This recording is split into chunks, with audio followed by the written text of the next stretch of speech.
이 마가복음은 어떻게 해서 쓰여졌을까? 어떻게 해서 마가복음이 우리에게 전해졌을까? 여러 가지 될 말씀이 있지만 좀 팀버라고 하는 분이 쓰신 탁월한 마가복음에 대한 것을 읽어보면 거기에 이 배경에 대해서 그렇게 기록하고 있어요. 주후 64년경이었습니다. 로마에 엄청난 화재가 발생하여 전 도시를 휩쓸고 있었습니다. 화재가 진화되어 갈 무렵 로마시의 상당한 지역이 완전히 잿더미로 변해버렸습니다. 얼마 되지 않아 로마 전역에 악성 소문이 떠들기 시작했습니다. 네로 황제가 불을 지르도록 명한 장본인이라는 것이었습니다. 물론 정부 당국은 이를 일축해 버렸지만 소문은 잠잠해지지 않고 오히려 불길처럼 솟아오르기 시작했습니다. 희생양을 찾으려 했던 정부는 마침내 그리스도인들을 제물로 삼았습니다. 많은 그리스도인들이 로마의 방화 혐의로 체포되어 구금되거나 처형되었습니다. 살아남은 그리스도인들은 카타콤의 깊은 동굴로 숨어들었고 더러는 목숨을 보존하기 위해 해외로 흩어졌습니다. 그런데 이런 일련의 사건이 일어난 직후에 작은 책자 하나가 사람들 사이에 건네어지기 시작했습니다. 이 소책자는 이렇게 시작되어 있었습니다. 하나님의 아들 예수 그리스도의 복음의 시작이라. 그 책이 바로 마가복음이었습니다. 로마가 불타고 있을 때 크리스천들이 누명을 쓰고 수많은 사람들이 찢기고 순교를 당할 때, 그때 사람들의 손에 들려지기 시작한 복음이 마가복음입니다. 쫓기면서 핍박을 받으면서 흩어지면서도 잠잠할 수 없었던 소식이죠.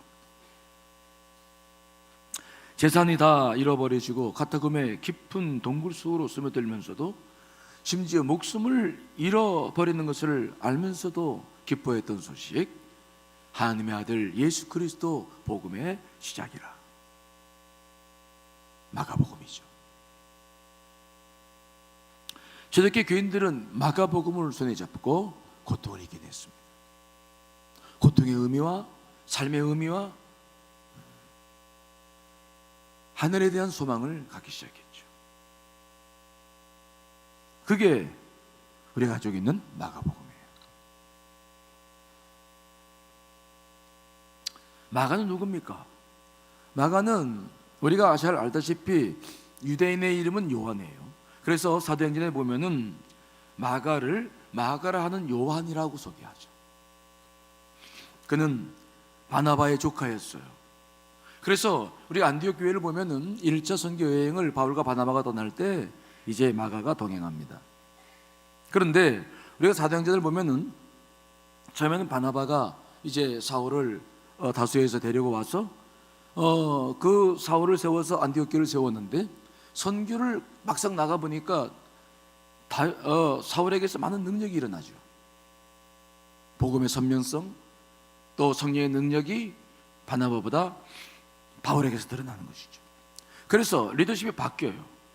리더십이 바뀌어 나가는 과정이 이제 사도행전에 나오는데, 그런 과정 속에서 이 마가가 상처를 받아요. 바나바가 마가의 누구라고요? 삼촌이죠. 그래서 이 마가가 밤빌리아 버가에서 선교여행을 마치지 않고 그냥 예루살렘으로 돌아와 버려요. 그 과정은 성경에 나와 있지 않지만 우리가 추측할 수밖에 없는 것이지만 바울과 바나바와의 리더십의 문제가 있었으리라 예상을 해요. 그래서 그냥 돌아와 버려요. 안디옥 교회에서는 바울과 바나바가 선교여행을 마치고 무사히 마치고 난 다음에 이제 사도행전 15장에 나가 보면은 예루살렘에 이제 그 회의가, 이방인 선교에 대한 회의가 있었죠. 그 회의가 있고 난 다음에 그 다음에 다시 2차 선교 여행을 떠나죠. 그때 바나바는 다시 마가에게 기회를 주자. 바나바는 사람을 중시했어요. 근데 바울은 사람보다는 사역을 중시했어요. 그래서 바울은 싫다. 왜 도중에 돌아온 사람을 또 데려가느냐? 둘이 싸워서, 여러분 사도행전 보면은 굉장히 극심하게 싸워가지고 결국은 갈라서요. 그래서 바울은 실라를 데리고 소아시아로 떠나고 바나바는 마가를 데리고 구브로로 떠나죠. 그 이유에 대해서는 이 마가가 어떻게 됐는지 바나바가 어떻게 됐는지 우리는 알 길이 없어요. 그런데 마가는 후에 베드로와 함께 하죠. 즉 바울이 수용할 수 없었던 사람인데 베드로가 수용을 하고 로마에서 복음을 전하는 일에 앞장을 서서, 우리가 알다시피 베드로 전서에 보면은 베드로는 마가를 내 아들 마가라라고 불러요. 그는 베드로와 함께 영적 성장을 이루어갔죠. 나중에 바울과의 관계도 풀어져서 디모데후서를 우리가 보게 되면은 최후의 감옥에서 순교하기 전에 바울이 마가를 데려와라, 이제는 저가 나의 일에 유익하다라고 하면서 마가를 찾았던, 이렇게 여러 가지 과정을 거쳐서 성숙되었던 사람이 누구냐면은 마가예요. 많은 선교 현장 속에서, 복음의 현장 속에서 목숨을 걸고 예수 그리스도 십자가와 함께, 마가도 결국은 순교해서 했습니다마는 그 삶의 현장 속에서 그가 베드로를 통해서 들었던 복음, 예수 그리스도에 대한 복음들을 이제 성령님을 통해서 기록하면서 그가 이 마가복음을 기록을 한 것이죠. 이 마가복음이 초대교회 교인들의 마음을 사로잡았다는 것, 1장 1절 말씀으로 되어 있는데요. 자, 1장 1절 한번 같이 읽어보겠습니다. 시작. 복음의 시작이다. 이 시작이라는 말, 아르케라는 단어는 창세기 1장 1절에 나와 있는 태초에라는 단어와 유사한 단어예요. 비슷한 어원을 가지고 있죠. 성서에는 이 땅의 모든 인류가 두 가지 시작이 있다고 생각을 해요. 첫째는 뭐냐? 하나님께서 우주 만물을 만드신 것이 첫 번째 시작이죠. 그렇죠? 우주 만물을 만드셨으니까 여러분과 제가 있고 우주 만물이 있는 거죠. 그러나 인간이 죄를 짓고 타락했어요. 그래서 새로운 출발이 필요했는데 그게 바로 뭐라고요? 복음이요, 예수 그리스도의 시작인 줄 믿습니다. 예수 그리스도가 다시 시작하는 것이죠. 근데 복음이란 무슨 뜻입니까? 유한겔리온, 복음이라는 것은 복된 소식이다. 이것은 로마 시대에 전쟁에 나갔던 사람들이 승리했을 때 전령을 보내가지고 제일 먼저 이 복음, 복된 소식을 이제 증거했던 것, 그러한 전문적인 용어가 이 복음이라는 단어인데, 오늘 마가는 그 단어를 끌고 들어와서 전 역사적인 차원에서 진짜 복음이 뭐냐, 또 황제들이 태어났을 때도 이 복음, 복된 소식이라 그래서 사람들에게 알렸는데, 진짜 복음이 뭐냐, 진짜 복음은, 진짜 복된 소식은, 우리가 들려드릴 소식은 누구라고요? 예수 그리스도가 이 땅에 오셔서 복음을 우리들에게 들려주기 시작했다, 십자가를 지셨다라고 하는 것이 진정한 복음이요, 진정한 시작임을 보여주고 있는 것이죠. 여러분, 우리 심령 안에도 진정한 인생의 시작은 언제부터 출발해야 되는 겁니까? 언제부터 우리가 인생을 정말 인생답게 사는 것입니까? 내가 내 쾌락을 위해서, 내 만족을 위해서 살았던 사람들이, 내 유익을 위해서만 살았던 사람들이 언제 우리가 정말 인생을 인생답게 살 수 있을까요?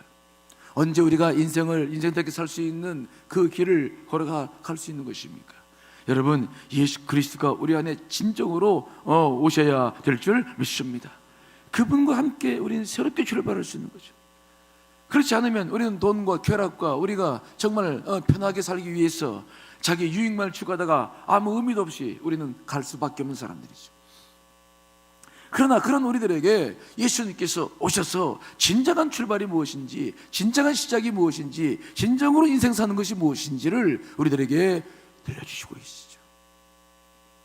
우리가 죽으면 어디로 가는 것인지, 우리가 어떤 일이 벌어지는지, 영이란 무엇인지, 영원한 세계가 무엇인지, 고통이 무엇인지, 이 땅에 사는 의미가 무엇인지, 우리는 예수 그리스도를 알아야 진정한 복음이, 인생이 무엇인지를 알게 되는 줄 믿습니다.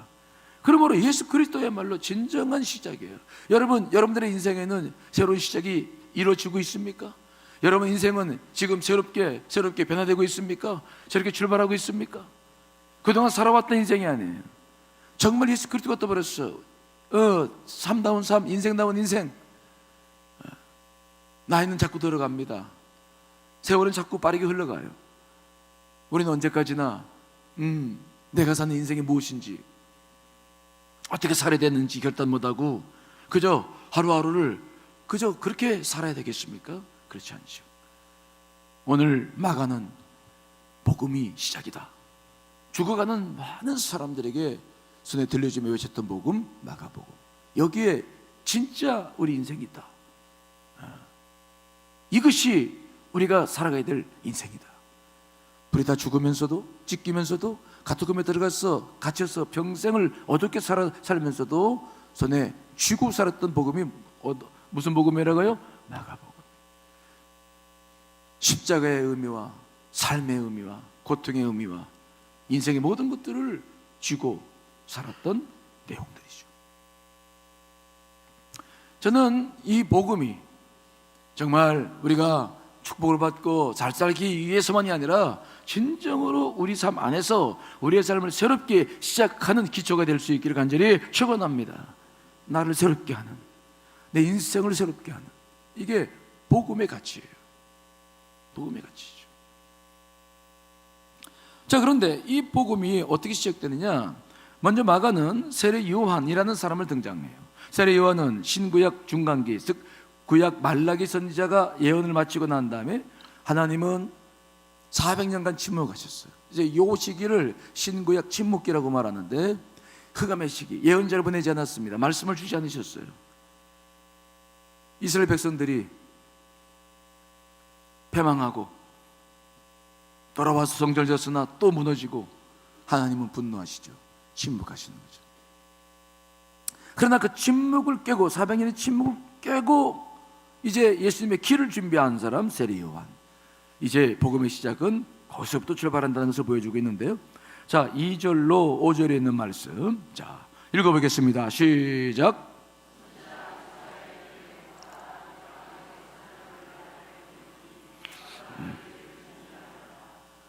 외치는 자의 소리가 있어 이르되 너희는 주의 길을 준비하라. 그의 오실 길을 곧게 하라. 기록된 것과 같이 세례 요한이 광야에 이르러 죄사함을 받게 하는 회개의 세례를 전파하니 온 유대 지방과 예루살렘 사람이 다 나와 자기 죄를 자복하고 요단 강에서 그에게 세례를 받더라. 세례 요한은 예수님의 길을 준비하기 위해서 오신 위대한 선지자죠. 하나님께서는 예수 그리스도를 마리아에게서 준비하셨고 세례 요한을 그의 사촌에게서 준비했어요. 사가랴. 그런데 이 세례 요한의 등장은 그냥 등장한 게 아닙니다. 이미 700년 전에 이사야를 통해서 말씀하신 게 있어요. 내 사자를 내 앞에 보낸다. 그래서 이 이사야 40장 3절과 말라기 마지막 선지자의 말씀인 말라기 3장 1절이 오늘 2절 3절에 들어있는데, 그 구약의 전통 속에서 지금 세례 요한이 등장을 하고 예수 그리스도의 길이 준비되고 있음으로 말미암아 예수 그리스도의 등장은 어느 순간 그냥 느닷없이 오는 것이 아니라 구약에 예언된 말씀들이 하나님의 계획대로 이 시대에 이 땅에 되어지고 있음을 이야기를 해주고 있어요. 그런데 중요한 것이 뭐냐? 어디서 출발하느냐는 거예요. 어디서 출발합니까? 세례 요한이 서 있는 곳이 어디입니까? 우리가 오늘 본문의 말씀을 보시면은 3절의 말씀이 있죠. 광야에 외치는 자의 소리가 있다. 지금 세례 요한이 살고 어디서 복음을 시작시키고 있습니까? 예수 그리스도의 길을 어디서 준비하고 있습니까? 광야예요. 이게 중요해요. 그 당시 모든 문화와 종교의 중심은 예루살렘이었어요. 예루살렘에 가면 거기는 화려한 것들이 다 있었습니다. 성전도 있었습니다. 바리새인들도 있었습니다. 사두개파들도 있었습니다. 수많은 사람들이 거기서 모든 일을 했어요. 그러나 그곳은 부패되었던 것입니다. 부패되었어요. 그래서 세례 요한과 예수 그리스도는 기존 교회에서 출발하지 않아요. 성전에서 출발하지 않아요. 정반대 개념인 광야죠. 광야에서 출발한다는 것이 중요해요. 여러분, 광야라는 것은 어디입니까? 하나님께서 이스라엘 백성들을 출애굽시켜서 제일 먼저 그들을 인도한 것이 어디입니까? 광야죠. 아무것도 먹을 게 없어요. 키울 곳도 없어요. 하지만 부패하진 않았어요. 거기서 오직 하나님만 바라보고 믿고 의지하며 그분의 말씀 속에서 사람이 떡으로만 사는 것이 아니요 여호와의 입에서 나오는 말씀으로 사는 것임을 알았던 것이 어디였습니까? 광야. 순수했던 것이죠. 때묻지 않은 것이었어요. 하나님께서 인류의 구원을 시작하셨던 곳 광야야. 그래서 스데반은 순교하며 설교할 때에 사도행전 7장 38절에서 이 광야를 광야 교회라고 말해요. 그 광야가 인류 최초의 교회였다. 순박한 교회였죠. 그러나 성전은 타락해 있었어요. 수많은 사람들이 정말 타락했습니다. 그러나 세례요한은 광야에서 낙타 털옷을 입고 가지가 허리띠를 메고 메뚜기와 석청을 먹으며 그 거대한 세력과 맞서고 있어요. 그래서 이것은 어떤 것을 우리에게 보여주느냐? 주의 길을 예비한다. 어떤 길을 예비합니까? 예수님께서 공생애를 어떻게 사실 것인가를 보여주고 있는 거예요. 예수님도 광야에서 세례요한에게 세례를 받아요. 예수님도 어디에 서 있습니까? 예루살렘 성전에 서 있습니까? 광야에 서 있습니까? 광야요. 예수님도 광야에서 소명을 받고 거기서 세례 받고 거기서 세례요한과 함께 출발합니다. 이것은 예수 그리스도가 앞으로 어떤 일을 당할 것인가, 무엇을 향해 갈 것인가를 우리들에게 보여주고 있는 중요한 출발점이죠. 예수님은 광야에서 자신의 교회를 시작하셨어요. 그래서 늘 공생애를 살다 보면은 제사장들과 바리새인들과 계속 갈등 관계 속에 있어요. 안식일에 병을 고칩니다. 성전에 대해서 무너뜨리려고 말씀하십니다. 율법에 대해 재석을 합니다. 기존 세력과 굉장히 많은 갈등을 겪으시면서 자신의 교회를 세웠어요. 여러분, 우리 그리스도인들의 삶이라고 하는 것은 언제든지 프로테스탄트라는 단어가 그런 것입니다. 거슬러 올라가는 사람들, 그저 현재 제자와 부패된 사용 속에서 그냥 나나 잘 먹고 잘 살자. 여러분, 그 십자가의 은혜는 그런 것이 아니고 어떻게든지 하나님의 나라가 이루어지기 위해서 정말 내 삶 속에서 말씀 붙잡고 광야에 서서 타락하지 않고 광야에 서서 거룩하게 정말 예수 그리스도 그분 바라보며 나아가는 그 길이죠. 외로워요. 그래서 좁은 길이에요. 우리가 걷는 길은 넓은 길이 아닙니다. 그렇게 화려한 길이 아니에요. 뭐 한국 교회들이 뭐 화려하고 목사님들이 화려하게 사는 분들이 계신데 그 길 우리가 걷는 길이 아니에요. 정말 우리가 걸어가야 할 그 길은 광야에서 있다. 여러분, 이번 사순절에 이 광야를 만나시기를 간절히 축원합니다. 나오세요. 그 기존의 삶에서 지금 습관화되어져 있는 우리 모든 것들이 다 짜여졌고 편해져 있는 거기 안주하려고 하지 말고 정말 십자가가 무언가, 복음이 무언가, 인생이 무언가.